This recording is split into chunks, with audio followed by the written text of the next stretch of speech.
종료주일은 예수님께서 십자가 지시기 위하여 예루살렘에 나귀를 타고 올라가실 적에 사람들이 종려나무 가지를 꺾고 예수님을 맞이했습니다. 호산나 찬송하리로다 주의 이름으로 오시는 이여.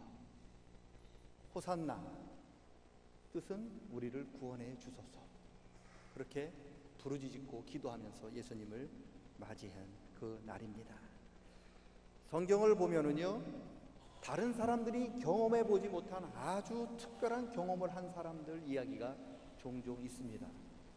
먼저 예를 들면 베드로, 여러분, 베드로는 바다 위를 걷는 특별한 경험을 했어요. 여러분, 바다 위 걸어본 사람이 있어요? 없잖아요.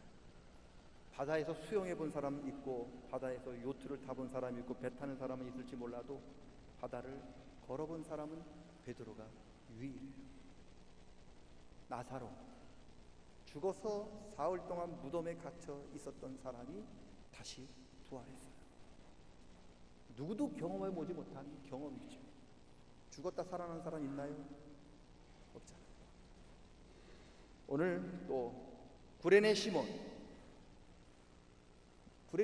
예수님의 십자가를 대신 지고 갔던 사람입니다. 이 세상에서 예수님이 졌던 십자가를 대신 져본 사람이 아무도 없습니다. 오직 구레네 시몬만 그랬어요. 예루살렘에 갔을 때 로마 병정이 구레네 시몬을 가리키면서 야, 너 나와, 너 이 사람 대신 십자가를 지고 가 라고 부름받았을 때 구레네 시몬이 얼마나 창피하고 부끄러웠을까. 그런데 훗날 구레네 시몬이 예수를 믿고 신앙생활 하였을 적에는요, 예수 믿는 사람들이 누구나 다 구레네 시몬을 부러워했어요. 왜? 구레네 시몬 외에는 예수님께서 지셨던 그 십자가를 져본 사람이 없어요. 예수님 가족이 있었어요. 동생들도 있었는데 그 가족도 예수님의 십자가를 져본 적도 없고, 예수님께서는 사랑하는 12명의 제자들이 있었는데 그 12제자 누구도 예수님의 십자가를 져본 적이 없어요. 오직 구레네 시몬만이 예수님의 십자가를 져봤어요. 얼마나 자랑스러웠을까. 아마 만나기만 하면, 아니 자기 부인에게 그리고 두 아들 알렉산더와 루퍼에게 자기가 그때 지고 갔던 예수님의 그 십자가를 간증했을 거죠. 그리고 수없이 많은 그리스도인들에게 내가 예수님의 십자가를 지고 갔을 때 그 이야기를 간증하게 되었을 겁니다. 성경에요, 단 한 번 등장해요. 구레네 시몬 이름이 딱 한 번 등장하는데, 이렇게 짧게 등장하는 그 한 사람이 그토록 강렬하게 영향력을 끼친 사람이 두 사람이 있는데, 하나는 구약의 멜기세덱이라고 하는 제사장이고요, 신약에는 구레네 시몬이에요. 그만큼 예수님의 십자가를 지고 갔던 이 구레네 시몬의 경험은 굉장히 중요합니다. 사람이 아닌 동물이 있어요. 오늘 본문에 등장하는 낙인데요, 아주 특별한 경험을 합니다.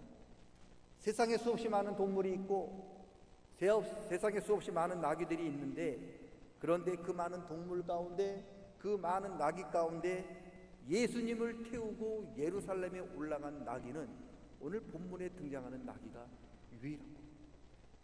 원래 나귀는 짐 싣는 동물입니다. 그런데 오늘 본문에 등장하는 나귀는 아직 한 번도 짐을 실어본 적이 없대요. 왜? 나귀가 어린 나귀이기 때문에 그렇습니다. 그런데 이처럼 어린 나귀에게 이제 생애 처음으로 짐을 싣게 되었는데, 그분이 바로 예수님이랍니다. 어린 나귀가요, 예수님을 싣고 베다니에서 예루살렘까지 약 3km, 우리 교회에서 오연고등학교까지 그 거리를 예수님을 싣고 간 거죠. 예수님이 몸무게가 얼마나 됐는지는 잘 알 수 없습니다만, 처음으로 예수님 사람을 태웠기 때문에 그 나귀 새끼가 힘이 들었는지 모르겠습니다만, 그 나귀 예수님 태우고 생애 최초로, 인류 최초로 예수님을 태우고 예루살렘까지 간 거죠. 저는 이 나귀 이야기를 가만히 들어보면서 마치 나귀가 구레네 시몬 같다 생각이 들어지는 거죠. 구레네 시몬 예수님 처음 봤어요. 그런데 처음 봤는데 그 구레네 시몬이, 처음 본 구레네 시몬이 예수님 대신 십자가를 지고 골고다로 올라간 거예요. 오늘 본문에 나타나는 낙이 예수님 처음 봤습니다. 그런데 처음 본 예수님 등에 태우고 예루살렘까지 올라간 것입니다. 다른 사람이, 다른 어떤 짐승이 경험할 수 없는 정말 굉장한 경험을 하게 된 것입니다. 왜 구레네 시몬이 십자가를 져야 했을까? 왜 나귀가 예수님을 태워야 했을까? 주께서 쓰시겠다고 하셨기 때문에 그래요. 오늘 본문에 말씀하십니다. 누가 뭐라고 하거든 주께서 쓰시겠다 하라. 그리하면 즉시 이리로 보내리라. 주께서 쓰시겠다고 하셨기 때문에 구레네 시몬이 예수님 대신 십자가를 지고 골고다로 올라간 것이고요. 주께서 쓰시겠다고 하셨기 때문에 어린 나귀는 처음으로 예수님을 태우고 예루살렘으로 올라가게 된 것입니다. 주께서 쓰시겠다고 하시니까 구레네 시몬은 자기의 어깨를 주님을 위해 드렸습니다. 그 어깨로 예수님의 십자가를 대신 지고 올라갑니다. 주께서 쓰시겠다고 하시자 어린 나귀는 자기 등을 예수님께 드렸어요. 그래서 예수님을 태우고 예루살렘에 올라간 것입니다. 오늘 주님 이 자리에 임재하셔서 저와 여러분을 바라보면서 석범아, 아무개야, 내가 너를 쓰고 싶다라고 저와 여러분을 부르신다면 과연 우리는 무엇을 주님께 드릴 수 있을까?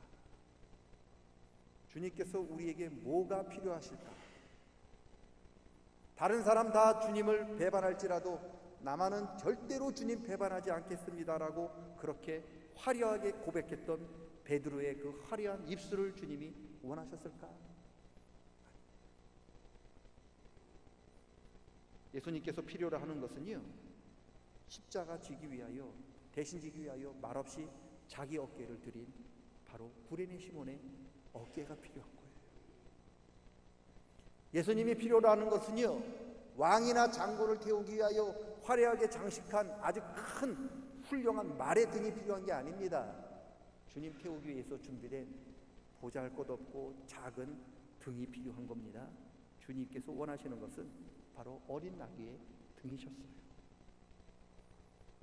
저와 여러분이 오늘 종료주일을 맞이하고 내일부터 고난주간을 맞이하게 될 건데, 주님 오늘 이 자리에 오셔서 야, 아무개야, 내가 너를 쓰겠다, 내가 너를 쓰고 싶구나라고 물으실 때, 우리를 그렇게 부르신다면 과연 우리는 무엇을 주님 앞에 드릴 수 있는가를 우리는 생각하는 절기가 바로 종료주일입니다. 베드로가 드렸던 그 화려한 고백, 다른 사람 다 주님 배반해도 저는 아닙니다 라고 고백했던 그 고백, 주님이 원하는 게 아닙니다. 구레네 시몬이 드렸던 그 말없이 드렸던 그 어깨를 주님이 원하셔요. 그리고 주님을 위해서 준비된 작은 등, 나귀의 등을 오늘 주님이 원하십니다. 주님 저와 여러분을 찾아오셔서 내가 너를 쓰겠다 부르십니다. 우리가 준비할 수 있는 가장 작지만 주님을 위해서 우리가 할 수 있는 우리의 어깨를, 그리고 주님을 태울 수 있는 우리의 작은 등을 주님 앞에 드릴 수 있는 우리 모든 성도님들 되시기를 주님의 이름으로 간절히 축원합니다. 하나님 아버지, 주께서 쓰시겠다고 우리를 찾으실 때 과연 나는 주님 앞에 무엇을 드릴 수 있겠습니까? 많은 사람들이 화려하고 거창한 언변을 주님 앞에 드리고자 합니다.